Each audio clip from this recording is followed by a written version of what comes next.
চাপ দিয়ে dead body discharge সার্টিফিকেটে সই করতে বাধ্য করা হয়। স্থানীয় তৃণমূল কাউন্সিলরের বিরুদ্ধে এমনই চাঞ্চল্যকর অভিযোগ করেন নির্যাতিতার পরিবার।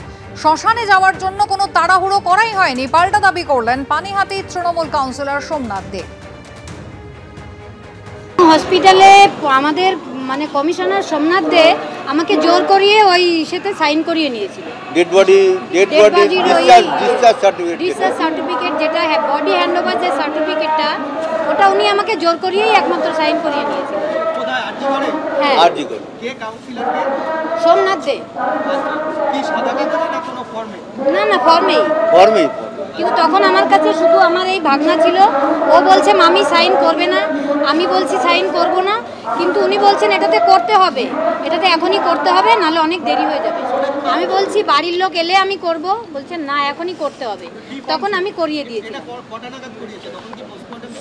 হ্যাঁ, পোস্টমর্টম সম্পূর্ণ হওয়ার পরে আমরা যখন হসপিটালে পৌঁছালাম তখন দেখলাম ডেড বডি নিয়ে যাচ্ছে পোস্টমর্টমের জন্য। বডি পোস্টমর্টম হয়ে যাবার পর বডি ছিল, তার মা সই করে বডি নিল। না, কোনো তাড়াহুড়ো করিনি, শ্মশানে গিয়েও তাড়াহুড়ো করিনি। যখন আমরা শ্মশানে পৌঁছেছি তখন একটা ডেড বডি পুড়ছে, আমরা আধ ঘন্টা ওখানে দাঁড়ানো, মা বাবার পারমিশন নিয়ে বডি দাহ করা হয়েছে।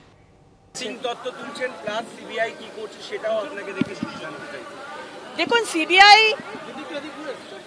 5 দিন বাদে কেস পেয়েছে, বুঝতেই পারছেন। 5 দিন যেখানে বলা হয়েছে যে ক্রুশিয়াল টাইম, আজকে যে কোনো টেস্ট করার, যে কোনো ইনভেস্টিগেশনের ফার্স্ট 5 আওয়ার্স, প্রথম 5 ঘন্টা হচ্ছে ক্রুশিয়াল, সিবিআই বলছে।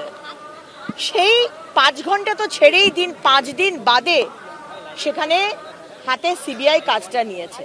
প্রচুর প্রশ্ন, আজকে সিবিআই কি বলবে? আমাদের প্রশ্ন। আমি তো বিধানসভাতে মুখ্যমন্ত্রীর সামনে প্রশ্ন রেখেছি। আজকে 90 ডিগ্রিতে আমাদের অভয়ার পা ছিল, এক্সরে প্লেট কেন দেওয়া হয়নি?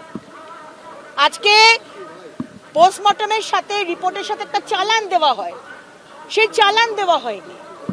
14 ঘন্টা বাদে এফআইআর হয়েছে। কেন 14 ঘন্টা বাদে এফআইআর হলো? কেন স্যানিটাইজ করা হয়নি?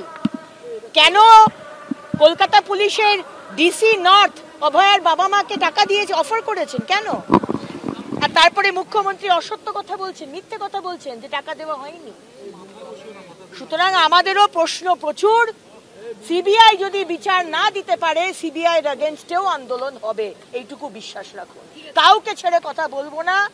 আর আবারও বলবো, জুনিয়র ডাক্তারদের আন্দোলনে সম্পূর্ণভাবে বিজেপি আছে, কিন্তু বিজেপি স্টেট অফিসে যদি কেউ কাজে আসে, রাস্তাটা একই, তাদের বোঝা দরকার আমি তাদের আন্দোলনে রং লাগাতে আসেনি।